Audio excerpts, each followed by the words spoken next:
Hello everyone, welcome to engineering hotspot. तो आज अपन देख रहे हैं lecture number 3 of our chapter mechanical properties of solids. Lecture 1 और लेक्चर 2 आपको प्लेलिस्ट में मिल जाएंगे, लिंक आपको डिस्क्रिप्शन बॉक्स में मिल जाएगा। ठीक है, तो पहले अपन देख लेते हैं कि अपन पढ़ क्या रहे हैं। अपन फिजिक्स वाला पोर्शन कवर कर रहे हैं AIATC के पेपर के लिए, और AIATC के पेपर में जो फॉलो होती है बुक वो होती है NCERT, पूरा पेपर वहीं से आता है। ठीक है, तो पार्ट 1 11th क्लास का NCERT का जो पार्ट 1 फिजिक्स है वो अपन कंप्लीट कर चुके हैं, मैकेनिक्स वाला पार्ट। अब अपन देख रहे हैं पार्ट 2, जिसके अंदर ये पार्ट 2 का पहला चैप्टर क्या है, mechanical properties of solids. Regarding अगर मैं 12th क्लास की फिजिक्स की बात करूं तो उसके अंदर अपन ऑलरेडी 70% पोर्शन कवर कर चुके हैं। तो पहले अपन 11th का पोर्शन जो बचा हुआ है वो कवर करेंगे, उसके बाद अपन 12th का जो बचा हुआ पोर्शन है उसको अपन कवर करेंगे। अगर मैं अदर सब्जेक्ट्स की बात करूं like different subjects like mathematics and part A of the AIATC syllabus, जिसके अंदर क्वांट, एप्टीट्यूड, रीजनिंग, इंग्लिश आता है, तो वो सारा सिलेबस आपका कंप्लीट हो चुका है। तो ये बोल सकते हो 80 to 90% आपका सिलेबस कंप्लीट है। लिंक डिस्क्रिप्शन बॉक्स में जाके आप चेकआउट भी कोर्सेज को कर सकते हैं। तो मैकेनिकल प्रॉपर्टी ऑफ सॉलिड्स में जो आज अपन टॉपिक देखेंगे वो है आपका स्ट्रेस स्ट्रेन कर्व। फिजिक्स में ही आपको पढ़ा रहा हूँ। ये रहे कोर्सेज, आप पॉज करके देख सकते हैं। इन कोर्सेज के लिंक आपको कहाँ मिल जाएंगे, इन कोर्सेज के लिंक आपको डिस्क्रिप्शन बॉक्स में ही मिल जाएंगे, कोई दिक्कत नहीं है यहाँ पर। ठीक है, यहाँ तक चीज आपको क्लियर हो जाती है। एंड सेक्शन वाइज कोर्स भी आपको मिलते हैं, तो वो आपको लिंक डिस्क्रिप्शन बॉक्स में, टेस्ट सीरीज, इन सबके लिंक आपको डिस्क्रिप्शन बॉक्स में मिल जाते हैं। इंजीनियरिंग हॉटस्पॉट ऐप आप प्ले स्टोर, ऐप स्टोर से डाउनलोड कर सकते हो। टॉपिक जो अपन पढ़ने वाले वो है हुक्स लॉ। अब ध्यान समझेंगे बेटा, हुक्स लॉ क्या होता है, बहुत ज्यादा इंपॉर्टेंट है ये लो। यहां से आपको डायरेक्ट सवाल आ जाता है ऑब्जेक्टिव का। क्वेश्चन टॉपिक क्या है, हुक्स लॉ। उसके अंदर क्या बोल रहा है भैया, stress and strain take different form in the situation depicted in figure 9.2। जो अपन फिगर 9.2 देख रहे थे उसके अंदर अपन यही देख रहे थे अभी तक। जो लेक्चर 2 में अपन ने देखा कि भैया जितना ज्यादा स्ट्रेस दोगे उतना ज्यादा स्ट्रेन होगा, फिर वो अपनी पोजीशन वापस रिगेन कर लेता है। बहुत बढ़िया बात है, वही सारी बातें यहाँ पर हुई है। जैसे फॉर स्मॉल डिफॉर्मेशन, यहाँ पर क्या बोला, फिगर 9.2 में ये दिखा ना, for small deformation the stress and strain are proportional to each other. बिल्कुल सही बात है भैया, जितना ज्यादा स्ट्रेस उतना ज्यादा स्ट्रेन। यही तो देखा, deformation the stress and strain are proportional to each other and this is known as Hooke's law. यहाँ पर हुक्स लॉ क्या बोल रहा है भैया, अगर स्ट्रेस अपने स्ट्रेन के प्रोपोर्शनल होता है तो उस पॉइंट को अपन क्या बोलते हैं, उस चीज को अपन बोलते हैं हुक्स लॉ। तो हुक्स लॉ यही वाली बात बोल रहा है, वेरी इंपॉर्टेंट बेटा, कि stress is proportional to strain, यही होता है आपका Hooke's law. Very and very important. मतलब भाई जितना ज्यादा स्ट्रेस उतना ही ज्यादा आपको स्ट्रेन। तो stress is proportional to strain is a Hooke's law. Simple सा आपको डेफिनेशन यहाँ पर मिल जाती है हुक्स लॉ की। अब यार stress is proportional to strain, अब मैंने स्ट्रेस और स्ट्रेन का आपको सिंबल नहीं बताया था, पर आज के लेक्चर में मैं सिंबल क्लियर कर देता हूं। अपन क्या सिंबल देखेंगे भैया, स्ट्रेस का सिंबल क्या होता है, वैसे ये होता है सिग्मा। और स्ट्रेन का सिंबल क्या होता है, स्ट्रेन का सिंबल होता है आपका छोटू सा ई, इसी को अपन बोलते हैं स्ट्रेन। ठीक है, इसी को अपन बोलते हैं स्ट्रेन। ठीक है, चलो बहुत अच्छी बात है। अब यहां पर बोला जा रहा है हुक्स लॉ के अकॉर्डिंग टू हुक्स लॉ, ऐसे लिख दिया, कोई दिक्कत की बात नहीं है। अकॉर्डिंग टू हुक्स लॉ ये जो स्ट्रेस है प्रोपोर्शनल है स्ट्रेन के। आप प्रोपोर्शनलिटी हटा दी तो एक कांस्टेंट आ जाएगा। अगर अपन ने यहाँ से प्रोपोर्शनलिटी हटा दी तो एक कांस्टेंट आ जाएगा। ये कांस्टेंट क्या होता है बेटा, यही कांस्टेंट आपका बाद में पढ़ाऊंगा नेक्स्ट लेक्चर। इसका जो लेक्चर 4 होगा वहां पर अपन सारे कांस्टेंट्स के बारे में पढ़ेंगे। तो वैसे अगर अकॉर्डिंग टू हुक्स लॉ अगर stress is proportional to strain होता है, अगर मैं प्रोपोर्शनलिटी उठाता हूं तो कैपिटल ई आता है, उसको अपन इनटू इससे मल्टीप्लाई कर देते हैं स्ट्रेन से। ये ई क्या होता है, यही ई को अपन बोलते हैं यंग्स मॉडुलस।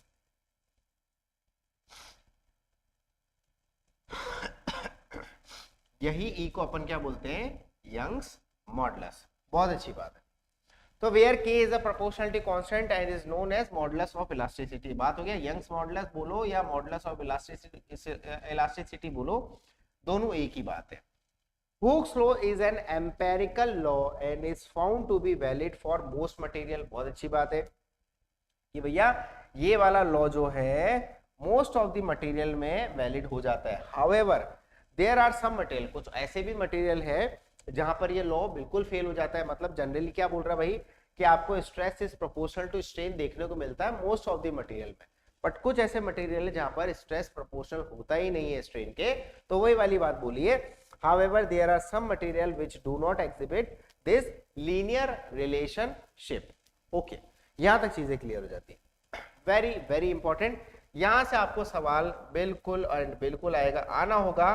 तो इस पूरे चैप्टर में से यहां से आपको सवाल आएगा objective question, very very important. अब इसको थोड़ा सा समझते, क्या है ये स्ट्रेस स्ट्रेन कर्व बेटा, यही चीज यही टॉपिक है आज की क्लास का, क्योंकि ये सिंगल टॉपिक ही आज के लेक्चर में अपन पढ़ने वाले, एक एक लाइन इंपॉर्टेंट देखेंगे, यहीं से ऑब्जेक्टिव क्वेश्चंस आपको बनते हैं।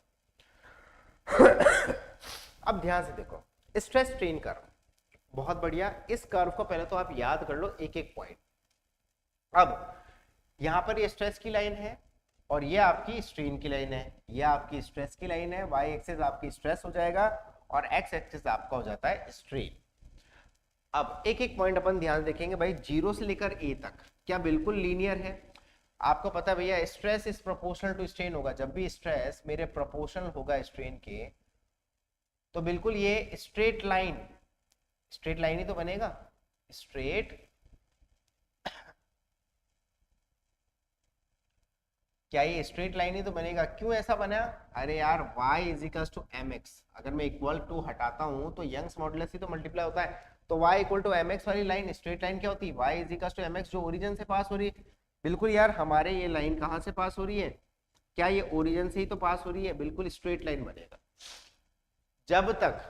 जब तक ये स्ट्रेट लाइन रहेगी जीरो से लेकर ए तक, बिल्कुल स्ट्रेट लाइन, तो अपन क्या बोलेंगे भाई साहब, यहाँ पर जीरो से लेकर ए तक हुक्स लॉ आपका अच्छे से वैलिड हो रहा है, क्योंकि यही चीज है stress is proportional to strain. कौन बोलता है stress is proportional to strain? आपको कौन बताता है? Hooke's law. बहुत बढ़िया, बहुत शानदार। तो यहाँ पर स्ट्रेस स्ट्रेन कर्व से ये पता पड़ता है। अब बोलेंगे सर ये कर्व हो क्या रहा है? एक्चुअली क्या है बेटा, कोई सिलेंडर या कोई वायर, उन दोनों साइड से आपको यहाँ से दोनों साइड से पकड़ लिया। ये आपके कॉलेज में एक्सपेरिमेंट होंगे, जब आप कॉलेज जाओगे, मतलब जब आप कॉलेज में होते हो तब ये एक्सपेरिमेंट होता है स्ट्रेस स्ट्रेन का, खासकर मैकेनिकल वालों में तो होता है। बट ध्यान से सुनना, एक्सपेरिमेंट क्या होता है कि दोनों साइड से खींचा, प्रॉपर तरीके से फोर्स लगाया, फोर्स अप्लाइड। अब फोर्स लगाया, उसकी वजह से स्ट्रेस डेवलप हुआ, और स्ट्रेस डेवलप हुआ तो फोर्स लगाया, तो ऑब्वियस ही बात है क्या एलोंगेशन भी होगा इसका, हालांकि अपने को दिखता नहीं है। वही लास्ट क्लास में बात करी थी कि नेकेड आई से आपको नजर नहीं आता है, बट कहीं ना कहीं एलोंगेशन हो रहा है, और एलोंगेशन जब जब होता है तब उसको क्या बोलते हैं अपन? स्ट्रेन। स्ट्रेन क्या होता है? Change in length upon initial length. तो वही चीज है, आपने यहाँ पर इसको फोर्स लगाया बिल्कुल, और वो जो एलोंगेशन है वो नजर नहीं आ रहा है ना, बट अप्लाइड फोर्स की वजह से स्ट्रेस डेवलप हो रहा, उस स्ट्रेस की वजह से स्ट्रेन डेवलप हो रहा है, क्योंकि भैया एलोंगेशन हो रहा है। तो यहां पर यही सारी बातें बोली गई है कि हाँ, क्योंकि मैं जब लगा रहा हूं अप्लाइड फोर्स, अभी अपनी लेंथ चेंज नहीं कर रहा, क्योंकि मेरा फोर्स लगाने के बाद अंदर कुछ भी बहुत ही माइक्रो लेवल पे एलोंगेशन हुआ होगा, जैसे ही छोड़ा होगा वापस अपनी जगह आ गया होगा, तभी ये डिफॉर्म नहीं हो रहा। तो यहां तक यही चीज बात बोली कि भैया जीरो से लेकर ए तक होता हुक्स लॉ वैलिड, क्योंकि ये स्ट्रेट लाइन जा रहा है। अब ए से लेकर बी तक क्या होता है भाई? ए से लेकर बी तक क्या होता है? ये बैंड हो जाता है कर्व, मतलब जीरो से लेकर ए तक ही हुक्स लॉ वैलिड है, क्योंकि ये बिल्कुल लीनियर रिलेशनशिप फॉलो कर रहा है। अब ए से लेकर बी तक ये बैंड हो गया। अब यहाँ पर बी पे ये यील्ड पॉइंट बोला, क्योंकि भैया ए प्रोपोर्शनलिटी लिमिट क्यों हुई? क्योंकि इसके बाद प्रोपोर्शनलिटी लिमिट, मतलब प्रोपोर्शनल वाले जो फंडे वो हट जाते हैं। Stress is not proportional to strain after point A, तो ये लिमिट हो गई, प्रोपोर्शनल लिमिट यहाँ खत्म। ये भी होता है यील्ड पॉइंट। अब ये यील्ड पॉइंट क्या हुआ? यील्ड पॉइंट क्या हो जाता है बेटा? Point B. अब पॉइंट बी तक आपने स्ट्रेस लगाया, देखो ना यार, आप फोर्स लगा रहे तो उससे स्ट्रेस डेवलप होगा पॉइंट बी तक। जैसे ही पॉइंट बी पे आप छोड़ते हो तो वापस ये अपनी ओरिजिनल पोजीशन पर जाएगा। क्या बोल रहा है यार, आगे आगे बढ़ रहा है तो वैसे वैसे स्ट्रेन भी बढ़ रहा है। अब पॉइंट बी पे जो कुछ ना कुछ स्ट्रेन होगा, मतलब इतना स्ट्रेन, अब पॉइंट बी को अगर मैं नीचे लेके जाऊं तो क्या इतना स्ट्रेन आ गया, मतलब इतना एलोंगेशन हो गया? पॉइंट सी है, ओके ओके सॉरी। अगर मैं पॉइंट बी की बात करूं तो मेरे को एक बात बताओ, क्या इतना लेंथ में चेंज हुआ? चेंज इन लेंथ ही तो बोलेंगे इसको, चेंज इन लेंथ हुआ। और जैसे ही पॉइंट बी से आपने फोर्स को हटाया पॉइंट बी पे, वापस अपनी उस पे आ गया, वापस अपनी ओरिजिनल शेप को क्या इसने फिर से ओरिजिनल शेप रिगेन कर ली, मतलब ये फिर से अंदर की तरफ चला गया। तो पॉइंट बी क्या होता है? Yield point. हालांकि हुक्स लॉ यहां पर नहीं लग रहा पॉइंट बी पे, पर पॉइंट बी यील्ड पॉइंट का मतलब क्या होता है कि पॉइंट बी पे जब आप फोर्स को हटाओगे या अप्लाइड फोर्स को आप रिमूव करोगे तो वापस अपनी ओरिजिनल शेप में आ जाएगा। अब ये पॉइंट सी क्या भाई? पॉइंट सी बता रहे भैया बी से लेकर सी। अब बी के बाद जितना भी आगे बढ़ोगे, बी के बाद आप जितना भी आगे बढ़ोगे वो अपनी ओरिजिनल शेप रिगेन नहीं कर पाएगा। मटेरियल अपनी ओरिजिनल लेंथ या ओरिजिनल शेप रिगेन नहीं कर पाएगा। सब एक्सपेरिमेंटल देखा भैया, स्टेप बाय स्टेप स्ट्रेस लगाते रहे। अब भैया पॉइंट बी तक तो देखा यार, फिर से अपनी ओरिजिनल शेप पे आ गया। पॉइंट बी से आगे लगाया तो देखा यार, पॉइंट बी से जैसे ऐसे मान लो अप्लाइड फोर्स लग रहा है, ये लेंथ लग रहा है, मान लो इसी चीज को देखते हैं यार, ये लेंथ है। पॉइंट बी तक तो ये लेंथ नहीं आया, पॉइंट बी के बाद में अपन ने अप्लाइड फोर्स लगाया, फिर से जब आया तो यहीं पर ही अटक गया। मतलब इतने पार्ट का गैप हो गया। इतने पार्ट का गैप होने का मतलब क्या हो जाएगा कि ये अपनी ओरिजिनल पोजीशन पे नहीं आ पाया। तो उसी को ही कहते हैं कि भैया पॉइंट बी के बाद जितना भी पॉइंट आएगा जो लेस देन 1% तक change in length upon length क्या होता है भैया? परसेंटेज फॉर्म में बोल दिया, लेस देन 1% आ गया तो इसको कहते हैं परमानेंट सेट। इसको कहते हैं अपन परमानेंट सेट। का मतलब क्या हो गया भैया? ये अपनी लेंथ, ओरिजिनल लेंथ फिर से गेन नहीं कर पाया। क्या बात समझ में आ रही है? यहां तक तो चीजें आपको बहुत अच्छे से क्लियर हो गई। तो यार पॉइंट जीरो से लेकर बी तक क्या होती है? Elastic limit. इलास्टिक लिमिट या लास्ट क्लास में अपन ने पढ़ा, इलास्टिक लिमिट का मतलब फिर से अपनी ओरिजिनल शेप ले लिया। बी के बाद जितना भी जाएंगे उसको कह देंगे अपन प्लास्टिक। प्लास्टिक का मतलब क्या होता है? जो अपना मटेरियल अपनी ओरिजिनल लेंथ या ओरिजिनल शेप को रिगेन नहीं कर पाता उस मटेरियल को अपन प्लास्टिक बोलते हैं। मतलब भैया पॉइंट बी के बाद जो भी मटेरियल हो गया, जो भी मेटल होगा वो प्लास्टिक बिहेवियर दिखाना स्टार्ट कर देगा। प्लास्टिक बिहेवियर मतलब भैया इस फोर्स के बाद मैं अपनी ओरिजिनल शेप नहीं ले सकता। मतलब पॉइंट बी के बाद आप जितना भी स्ट्रेस दोगे, ऑब्वियसली बात है यार, इसके ऊपर स्ट्रेस तो अपन देते जा रहे हैं ना इधर, तो पॉइंट बी के बाद जितना भी स्ट्रेस दोगे वो अपनी ओरिजिनल शेप पे नहीं आ पाएगा। तो यहाँ पर क्या बिहेवियर दिखाने लगा? ये curve, plastic behaviour. But point B से पहले ये इलास्टिक बिहेवियर दिखा रहा था कि पॉइंट बी से पहले तक आप मेरे पे फोर्स लगाओगे, जो भी स्ट्रेस डेवलप होगा फिर से अपनी ओरिजिनल शेप रिगेन कर लेगा। बहुत बढ़िया। तो इस पॉइंट पे जो स्ट्रेस होता है उसको क्या बोलते हैं? Yield strength. ये जो सिग्मा वाई है इसको बोलते हैं यील्ड स्ट्रेंथ, ठीक है ना। और फिर बाद में आगे, फिर बाद में और फोर्स लगाया और फोर्स लगाया और फोर्स लगाया और फोर्स लगाया और पॉइंट डी तक पहुंच गए। अब पॉइंट डी क्या होता है? पॉइंट डी ऐसा है, ये मैक्सिमम स्ट्रेस आपने या मैक्सिमम फोर्स आपने लगाया भैया यहां से लेकर यहां तक, पॉइंट बी से लेकर पॉइंट डी तक जितना भी स्ट्रेस, जितना भी फोर्स आपने लगाया, जितना भी स्ट्रेस अंदर डेवलप हुआ, ये सब प्लास्टिक रीजन है। पॉइंट बी से लेकर पॉइंट डी तक सारा प्लास्टिक रीजन। मतलब भैया यहां पर जो भी होगा अपनी ओरिजिनल शेप पे नहीं आ पाएगा। बहुत बढ़िया, बहुत शानदार।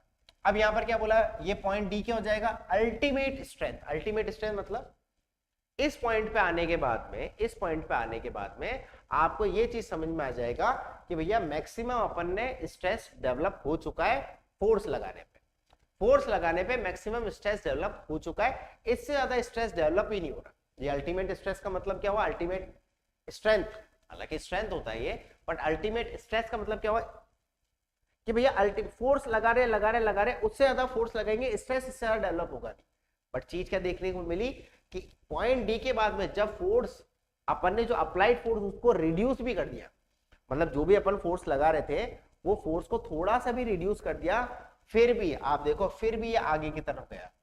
मतलब फिर भी भैया एलोंगेशन हो रहा है। फोर्स रिड्यूस करने के बाद भी जो सिलेंडर है, जो अपना वायर है, वो फिर भी इलोंगेट हो रहा है।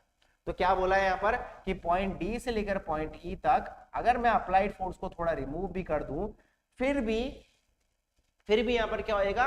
ये अपना एलोंगेट होता जाएगा और पॉइंट ई पे आके ये टूट जाएगा।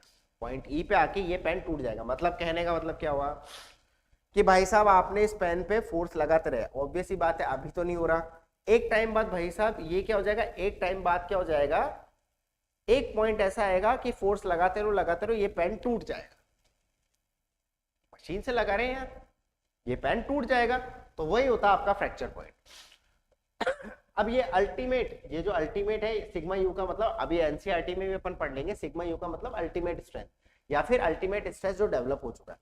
मतलब खींचते जा रहे हो और अंदर जो स्ट्रेस डेवलप हो वो अल्टीमेट इतना ही हुआ, उसके बाद तो आपने खींचते फोर्स को थोड़ा रिड्यूस भी कर दिया तो भी एलोंगेट हो रहा है और एक टाइम पे आके हो गया फ्रैक्चर। ऑब्वियसली बात है यार, इसको खींचेंगे तो ये पेन थोड़ा पतला होगा, अगर आप बहुत खींचोगे तो ये पेन का थोड़ा डायमीटर थोड़ा पतला होगा और कहीं ना कहीं किसी पॉइंट पे नेकिंग होगा, मतलब किसी पॉइंट पे ये थोड़ा सा और पतला होगा और उस पॉइंट से टक ब्रेक हो जाएगा, फ्रैक्चर हो जाएगा। ऐसे खींचो या फिर ऐसे बेंड करो, कोई एक पॉइंट होगा जहां पर ये फ्रैक्चर हो जाएगा, तो वही होता है आपका फ्रैक्चर पॉइंट। तो यही है स्ट्रेस स्ट्रेन कर्व, मोटी मोटी बात तो यही है। अब एनसीईआरटी में देखते हैं एनसीईआरटी में क्या एक्सप्लेन किया है। ध्यान से देखना, एनसीईआरटी में क्या बोला गया है, stress strain curve, the relation between the stress and the strain for a given material under tensile stress can be found experimentally. Tensile का मतलब आप जो फोर्स लगा रहे हो बाहर की तरफ लगा रहे हो, तो जो भी स्ट्रेस डेवलप होगा वो टेंसाइल स्ट्रेस होगा, वही वाली बात बोली है। आगे बोलते हैं, आगे देखते हैं। In a standard test of tensile properties, a test cylinder or a wire, मैंने बोला था सिलेंडर या वायर है, is stretched by an applied force। यही बताया था कि कोई सिलेंडर या कोई वायर है वो स्ट्रेच करा by the applied force। The fractional change in length, जिसको अपन जो fractional change in length delta L upon L को क्या अपन स्ट्रेन बोलते हैं, and the applied force needed to cause the strain are recorded. कि भैया अप्लाइड फोर्स की वजह से जो स्ट्रेन डेवलप हो उसके बारे में अपन बात कर रहे हैं। The applied force is gradually increased in steps, मतलब भैया अप्लाइड फोर्स को अपन ग्रेजुअली इंक्रीज कर रहे हैं स्टेप बाय स्टेप्स, ठीक है। And the change in length is noted. कुल मिला के एक्सपेरिमेंट का मतलब क्या हुआ कि अपन अप्लाइड फोर्स लगा रहे हैं, स्टेप हर एक स्टेप पे अपन चेंज इन लेंथ देख रहे हैं, बस ये वाली बात है। A graph is plotted between the stress, जिसको अपन ने डेफिनेशन लास्ट क्लास में पढ़ी है, which is equal to the magnitude to the applied force per unit area, ठीक है। तो अपन ग्राफ देख रहे हैं, a graph is plotted between the stress and the strain produced, ठीक है। A typical graph for a metal, ये मेटल के बारे में ग्राफ है, is shown in figure 9.3. Analogous graph for compression and shear stress may also be obtained। मतलब भैया इनका कंप्रेशन का या शेयर स्ट्रेस का भी ग्राफ बन सकता, कोई दिक्कत नहीं, बट अपन टिपिकल जो अपन देख रहे हैं ये graph stress strain curve tensile material का देख रहे हैं, मतलब टेंसाइल मटेरियल मत बोलो कि टेंसाइल स्ट्रेस के अपन ग्राफ देख रहे हैं, कंप्रेसिव का नहीं देख। कंप्रेसिव का ग्राफ बनता है पर ऐसा नहीं बनता, थोड़ा डिफरेंट बनता है। खैर अब यहां पर बात हो गई, the stress strain curve vary from material to material, बिल्कुल सही बात है। These curve help us to understand how a given material deform with increasing load, मतलब भैया लोड इंक्रीज करते हैं तो स्ट्रेस कैसे डेवलप होता है उसके बारे में अपन यहां पर नॉलेज ले रहे हैं। फ्रॉम द ग्राफ, इंपॉर्टेंट है यहां से, from the graph we can see that in the region between O and A, we can see that in the region between O and A the curve is linear। O से लेकर A तक हमारा curve linear है। in this region Hooke's law is obeyed, मतलब यह 0 से लेकर A तक मेरा ये बिल्कुल लीनियर है लाइन, तो यहाँ पर Hooke's law ओबे होता है, Hooke's law वैलिड होता है। द बॉडी, क्योंकि भैया सब पता है, the body regain its original dimension when the applied force is removed.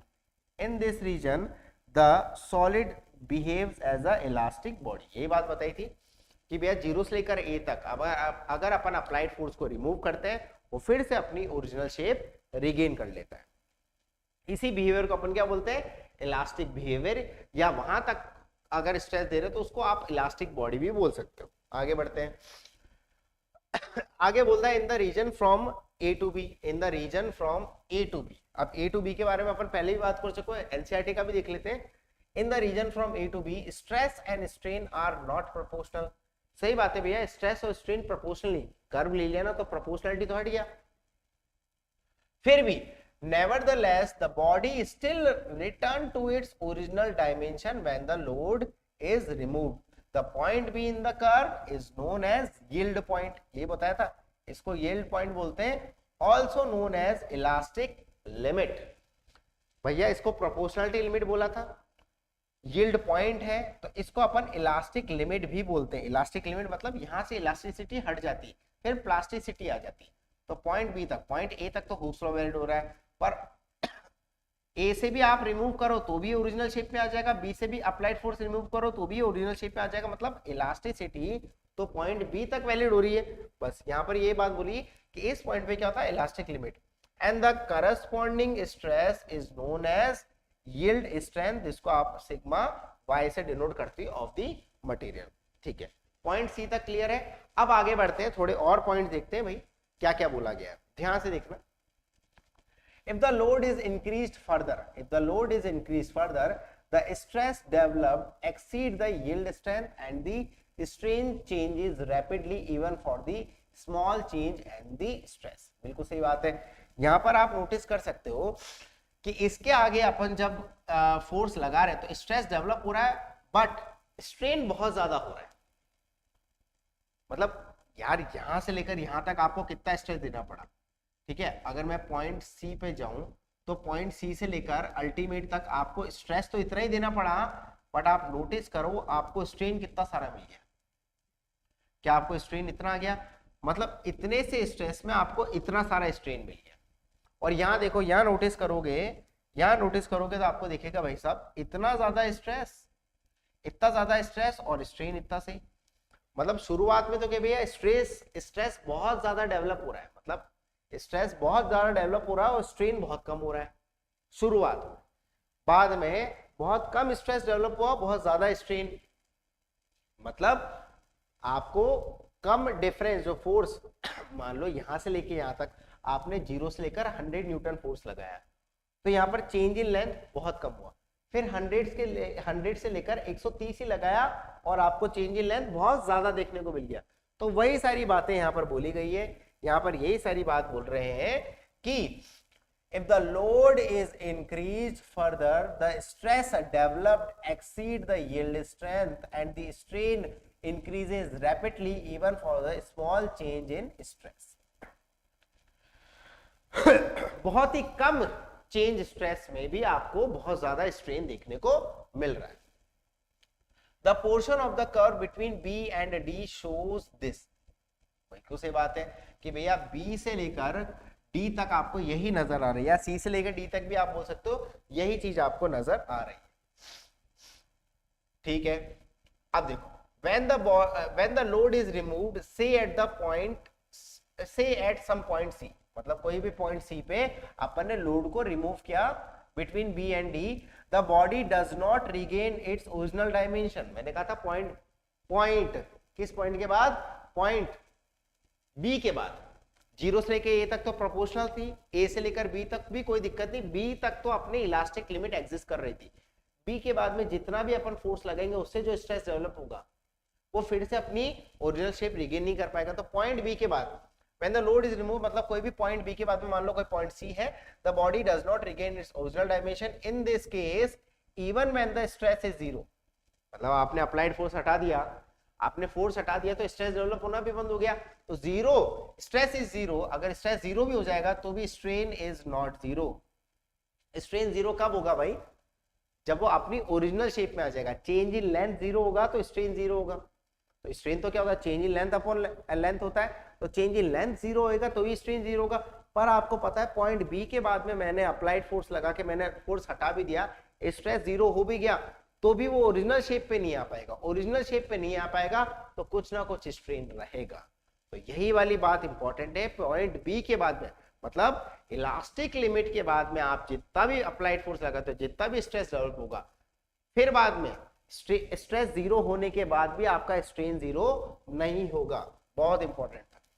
The material is said to be have a permanent set, उसको अपन परमानेंट सेट बोलते हैं। यही चीज मैंने आपको बताई थी। ये जो होता है ना, ये जो होता है यहां से लेकर यहां तक पॉइंट B के बाद में जो भी आपका पॉइंट बी के बाद में जो भी आपका स्ट्रेस डेवलप हुआ, तो यहां से लेके इसको बिल्कुल प्रोपोर्शनल खींचते हैं, इसके बिल्कुल सॉरी पैरेलल खींचते हैं इसके, तो ये जितना भी हुआ इसको परमानेंट सेट अपन बोलते हैं।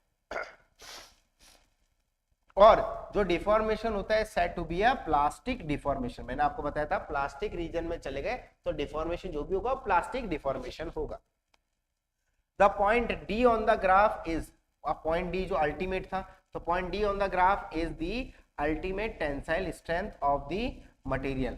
Beyond this point additional strain is produce, मतलब उसके पॉइंट डी के बियॉन्ड भी क्या होता है, beyond this point additional strain is produced even by a reduced applied force and the fracture occur at point E। मतलब क्या बोल रहा है, beyond this point मतलब पॉइंट D के भी beyond क्या होता है, material beyond this point additional strain is produced, मतलब additional strain अपना आप प्रोड्यूस होता है by reducing, मतलब अपने अप्लाइड फोर्स को थोड़ा रिड्यूस भी कर दिया तो भी एडिशनल स्ट्रेन अपना आप आपका प्रोड्यूस होगा और इवेंचुअली फ्रैक्चर हो जाएगा। इफ द अल्टीमेट स्ट्रेंथ, अगर बहुत इंपॉर्टेंट है ये लाइन भी, अगर अल्टीमेट स्ट्रेंथ, बहुत ध्यान सुनना, अगर ultimate strength and fracture point दोनों कोइंसाइड कर दिया, बहुत ही ज्यादा क्लोज हो, तो अपन क्या बोलेंगे, material is said to be brittle. यहां क्या हुआ था, आपको डक्टाइल मटेरियल होता है ये जो अभी अपन देख रहे हैं, वो मटेरियल डक्टाइल है। डक्टाइल में क्या होता है भाई, ऐसे ही ग्राफ बनते हैं, ये आपका मटेरियल है, इसको लिख दो यार, ये आपका डक्टाइल मटेरियल का ग्राफ है ना, इसको अपन डक्टाइल मटेरियल बोलते हैं। डक्टाइल मटेरियल कौन होते हैं, डक्टाइल मटेरियल वो होते हैं जो इंडिकेशन दे के फ्रैक्चर आता है, जिनमें इंडिकेशन दे के फ्रैक्चर आता है। भाई साहब इंडिकेशन कैसे मिला, आप यहां तक गए, पॉइंट डी तक गए, उसके बाद में आपको क्या समझ में आया कि यार यहाँ पर तो अप्लाइड फोर्स कम भी कर दिया तो भी मेरे को स्ट्रेन नजर आ रहा है, डेवलप हो रहा है स्ट्रेन। अब स्ट्रेन डेवलप हो रहा पॉइंट डी के बाद में, मतलब इंडिकेशन आपको मिल गया, तो यहाँ पर डक्टाइल होता है। ब्रिटल में क्या होता है, जाएगा जाएगा जाएगा एकदम से फ्रैक्चर, मतलब ग्लास एक ब्रिटल मटेरियल है, बट लोहा एक डक्टाइल मटेरियल है। ग्लास में क्या होगा, आप फोर्स लगाओगे एकदम टूट जाएगा, बट लोहे में ऐसा नहीं, लोहे पे आप फोर्स लगाओगे, फोर्स पहले लोहे का डायमीटर कम होगा, पतला होगा, फिर एकदम टूट जाएगा किसी एक पॉइंट पे एकदम से बहुत पतला हो जाएगा और वहां से ब्रेक हो जाएगा। लोहा क्या हो जाता है, जैसे आयरन की बात कर रहे हैं अपन, या माइल्ड स्टील की बात कर लो, स्टील की बात करोगे वहां पर भी आपको ये नजर आएगा कि एकदम से नहीं टूटेगा, बट पत्थर हो गया या फिर ग्लास हो गया, तो वहां पर आप देखते हो कि आपका जो कांच का गिलास होता है उस पर आप फोर्स लगाओ एकदम ब्रेक होता है। तो यहाँ पर यही वाली बात यहाँ पर बोली गई है, क्या बोल रहे हैं कि कहां पर है, ठीक है, तो डी एंड ई, तो पॉइंट डी और पॉइंट ई मतलब अल्टीमेट स्ट्रेस या स्ट्रेंथ या फिर फ्रैक्चर वाला पॉइंट जो होता है वो दोनों कोइंसाइड करते हैं, तो वो ब्रिटल मटेरियल होता है। इफ दे फार अपार्ट, मतलब पॉइंट डी और पॉइंट ई फार अपार्ट है, तो इसको बोलते हैं material is said to be a ductile. Very important, यहां से आपको सवाल आ सकता है, जो भी मैंने लाइनें करी सब इंपॉर्टेंट थी। As stated earlier the stress strain behaviour varies from a material to material. मैंने आपको पहले भी बताया था कि यार स्ट्रेस स्ट्रेन बिहेवियर जो मटेरियल टू मटेरियल डिपेंड करते हैं। फॉर एग्जांपल, ये इंपॉर्टेंट है, यहां पर ध्यान देखना रबर के बारे में। For example, rubber can be pulled to several times its original length and still return to its original shape. ठीक है, ठीक है। रबर में क्या होता है भैया, रबर में आपको पता है जितना भी ज्यादा अप्लाइड फोर्स लगाओ फिर से अपनी ओरिजिनल शेप गेन कर लेता है rubber. For example, rubber can be pulled to several times its original length and still return to its. भैया यहां पर रबर को कितनी बार भी, सेवरल टाइम्स, कितनी बार भी पुल कर लो in the sense applied force लगाओ, पुल करो, वो फिर से अपनी शेप में आ जाएगा, फिर पुल करो, फिर से अपनी शेप में आ जाएगा। यहां पर क्या बोला, फिगर 9.4 रबर का ही भाई, shows stress strain curve for the elastic tissue of aorta। मतलब रबर हो गया है elastic tissue of aorta. Aorta क्या होता है, हार्ट में जो वेन्स होती है ना, वेन्स समझ रहे हो, नसें, तो नसों को एओर्टा बोलते हैं। जो हार्ट में जाने वाली नसें होती है उनको एओर्टा बोलते हैं। तो present in the heart, note that although elastic region is very large the material does not obey Hooke's law. अब यहाँ पर क्या हो गया, यहाँ पर इलास्टिसिटी तो फॉलो हो रही है, बॉडी इलास्टिक है, सही बात है भाई साहब, आप फोर्स अप्लाइड फोर्स दे रहे हो फिर से अपनी शेप में आ गया, बट ये हुक्स लॉ ओबे नहीं करता। ठीक है, हुक्स लॉ ओबे क्या क्यों नहीं कर रहा भैया? नजर आ रहा है ग्राफ, एक्सपेरिमेंटल ग्राफ है, क्या स्ट्रेस प्रोपोर्शनल है स्ट्रेन के? मतलब प्रोपोर्शनलिटी का मतलब क्या स्ट्रेट लाइन बन रही है स्ट्रेस स्ट्रेन के बीच में? नहीं, स्ट्रेट लाइन नहीं बन रही सर, कर्व्ड ही है। अगर अपन यहाँ नोटिस करें तो यहाँ भी तो स्ट्रेट लाइन 0 से लेकर ए तक ही तो हुक्स लॉ वैलिड है, बट ए से लेकर बी तो नहीं है, और ए से लेकर बी में भी आपको पता है भैया बी तक इलास्टिक लिमिट है, बी तक भी अपन अप्लाइड फोर्स लगाएंगे या खींचेगा तो फिर से अपनी शेप को रिगेन कर लेगा, बट ए से लेकर बी तो हुक्स लॉ वैलिड नहीं है ना? तो ये सब इंपॉर्टेंट है। तो यहाँ पर भी यहाँ पर यही चीज बोलना चाह रहा है कि भले ही stress strain curve for the elastic ratio of aorta the large tube carrying blood from the heart. ठीक है, एओर्टा का अपन ने ग्राफ बनाया तो यहाँ भी एक चीज देखने को मिल रहा है, भले ही ये इलास्टिक है, भले ही ओरिजिनल शेप में वापस चल जाएगा अपना, बट ये हुक्स लॉ यहाँ पर वैलिड नहीं है, हुक्स लॉ ओबे नहीं करता, डज नॉट ओबे। इंपॉर्टेंट है, जो ये इलास्टिक टिश्यू ऑफ एओर्टा है does not obey Hooke's law over most of the region. Secondly, there is no well defined plastic region. अब यहाँ पर आपको ये भी नहीं दिखाई दे रहा है कि भैया कोई प्लास्टिक रीजन भी नहीं। प्लास्टिक रीजन कौन होता है? आपने जीरो स्ट्रेस पे भी आपको स्ट्रेन मिलता है, वही तो प्लास्टिक रीजन है बस। तो यहाँ पर एक और चीज इंपॉर्टेंट है, secondly there is no well defined plastic region. Substances like tissue of aorta, rubber etcetera, यहाँ पर आपको कोई डिफाइंड प्लास्टिक रीजन नहीं मिलता। तो ये ऑब्जेक्टिव क्वेश्चन बन सकता है कि भैया डिफाइंड प्लास्टिक रीजन कहाँ नहीं मिलता? माइल्ड स्टील में मिलता है, बट एओर्टा या फिर अपन रबर की बात करें वहां आपको डिफाइंड प्लास्टिक रीजन नहीं मिलता। ठीक है, which can be stretch to cause the large strain are called elastomers. अब इनको आप इलास्टोमर्स बोलते हैं। इलास्टोमर की डेफिनेशन क्या हो गया? Its stretch to cause the large strain are called elastomer. उनको इतना स्ट्रेच करो कि लार्ज से लार्ज स्ट्रेन आ जाए, उनको अपन इलास्टोमर्स बोलते हैं, और अपनी कितनी बार भी पुल करो अपनी ओरिजिनल शेप में आ ही जाते हैं। तो ये छोटी मोटी बातें थी, तो ये आपका यहाँ पर कंप्लीट होता है स्ट्रेस स्ट्रेन कर्व। बहुत इंपॉर्टेंट यहाँ से ऑब्जेक्टिव क्वेश्चन आएंगे। अब नेक्स्ट क्लास में अपन देखने वाले हैं कॉन्स्टेंट्स के बारे में, है ना, और नेक्स्ट क्लास में अपन क्वेश्चंस भी करेंगे। तो एनसीईआरटी के आप सॉल्व क्वेश्चंस अपन करेंगे, और लेटर ऑन जब पूरा चैप्टर खत्म हो जाएगा फिर अपन देखेंगे multiple choice question, objective questions भी अपन देखने वाले किस टाइप से क्वेश्चन आते हैं। तो आई होप यहाँ तक आपको चीजें अच्छे से क्लियर होगी। बाकी वीडियो अच्छा लगा तो लाइक कर देना एंड चैनल को सब्सक्राइब कर लेना, सो दैट आपसे कभी भी लेक्चर्स मिस ना हो, कोई प्रॉब्लम नहीं। Okay, thank you so much. Description box check out करना अगर आप कोर्सेज लेने में इंटरेस्टेड हो। एंड में आप देखोगे तो एक कॉन्टैक्ट नंबर है, अगर भी कोई भी क्वेरी आती है आपको कोर्स से रिलेटेड तो उस कॉन्टैक्ट नंबर पे आप व्हाट्सएप या कॉल कर सकते हैं। Thank you so much, will see you in the next class. Bye bye.